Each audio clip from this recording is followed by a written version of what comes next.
"She's all right again now," said the Red Queen. "Do you know languages? What's the French for fiddle-dee-dee?" "Fiddle-dee-dee's not English," Alice replied gravely. "Who said it was?" said the Red Queen. Alice thought she saw a way out of the difficulty this time. "If you'll tell me what language fiddle-dee-dee is, I'll tell you the French for it," she exclaimed triumphantly. But the Red Queen drew herself up rather stiffly and said, "Queens never make bargains." "I wish queens never asked questions," Alice thought to herself. "Don't let us quarrel," the White Queen said in an anxious tone. "What is the cause of lightning?" "The cause of lightning," Alice said very decidedly, for she felt quite certain about this, "is the thunder." No, she hastily corrected herself. "I meant the other way." "It's too late to correct it," said the Red Queen. "When you've once said a thing, that fixes it, and you must take the consequences." "Which reminds me," the White Queen said, looking down and nervously clasping and unclasping her hands.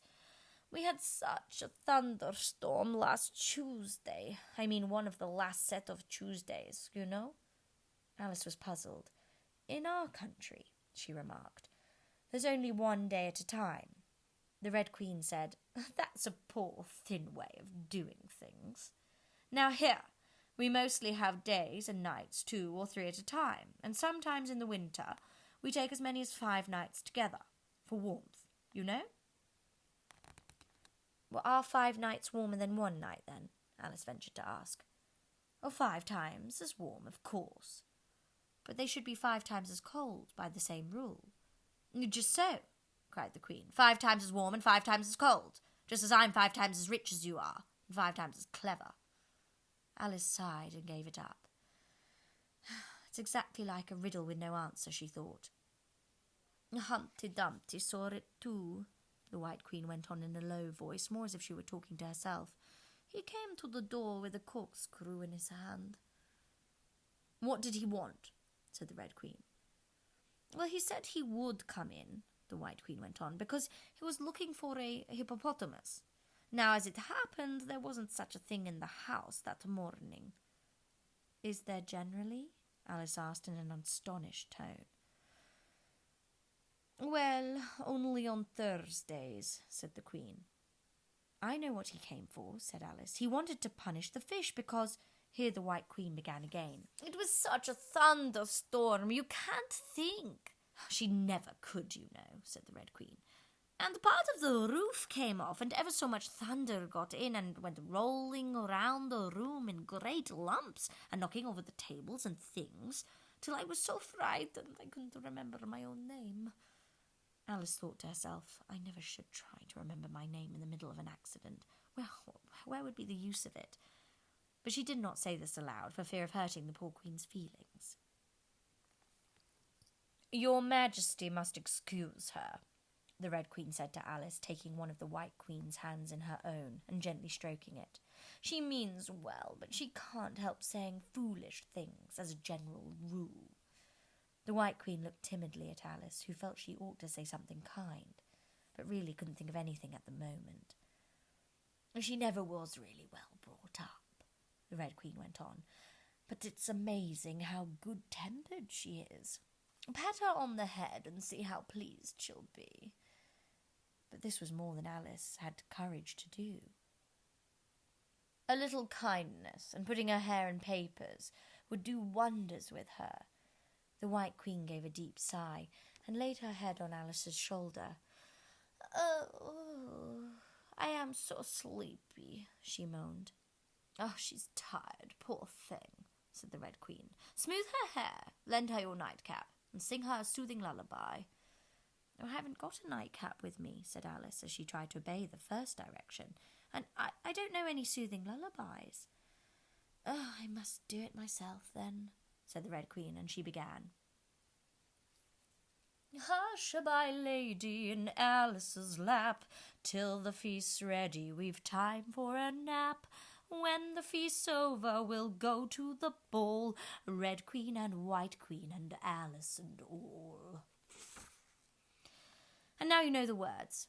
she added, as she put her head down on Alice's other shoulder. "Just sing it through to me. I'm getting sleepy too." In another moment, both queens were fast asleep and snoring loud. "What am I to do?" exclaimed Alice, looking about in great perplexity, as first one round head and then the other rolled down from her shoulder and lay like a heavy lump in her lap. I don't think it ever happened before that anyone had to take care of two queens asleep at once. No, not in all the history of England. It couldn't, you know, because there never was more than one queen at a time. "Oh, do wake up, you heavy things," she went on in an impatient tone, but there was no answer but a gentle snoring. The snoring got more distinct every minute and sounded more like a tune.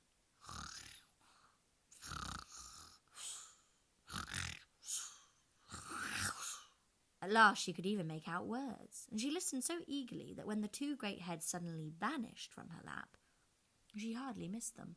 She was standing before an arched doorway, over which were the words, "Queen Alice."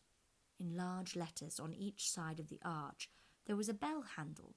One was marked, "Visitor's Bell," and the other, "Servant's Bell." "I'll wait till the song's over," thought Alice, "and then I'll ring which bell must I ring?" She went on, very much puzzled by the names. "Oh, I'm not a visitor, and I'm not a servant. There ought to be one marked Queen, you know." Just then the door opened a little way, and a creature with a long beak put its head out for a moment and said, "No admittance till the week after next," and shut the door again with a bang. Alice knocked and rang in vain for a long time. But at last a very old frog who was sitting under a tree got up and hobbled along slowly towards her. He was dressed in a bright yellow and had enormous boots on. "What is it now?" the frog said in a deep, hoarse whisper. Alice turned round, ready to find fault with anybody. "Where's the servant whose business it is to answer the door?" she began angrily. "Which door?" said the frog. Alice almost stamped with irritation at the slow drawl in which he spoke. "This door, of course." The frog looked at the door with his large, dull eyes for a minute. Then he went nearer and rubbed it with his thumb, as if he were trying whether the paint would come off.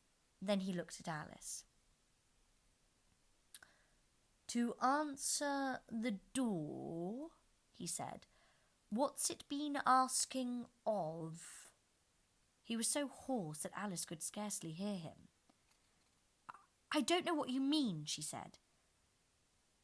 "I speaks English, doesn't I?" the frog went on. "Or are you deaf? What did it ask you?" "Nothing," Alice said impatiently. "I've been knocking at it." Shouldn't do that, the frog muttered. "Vexes it, you know." Then he went up and gave the door a kick with one of his great feet. "You let it alone," he panted out as he hobbled back to his tree. "And it'll let you alone, you know." At this moment the door was flung open, and a shrill voice was heard singing.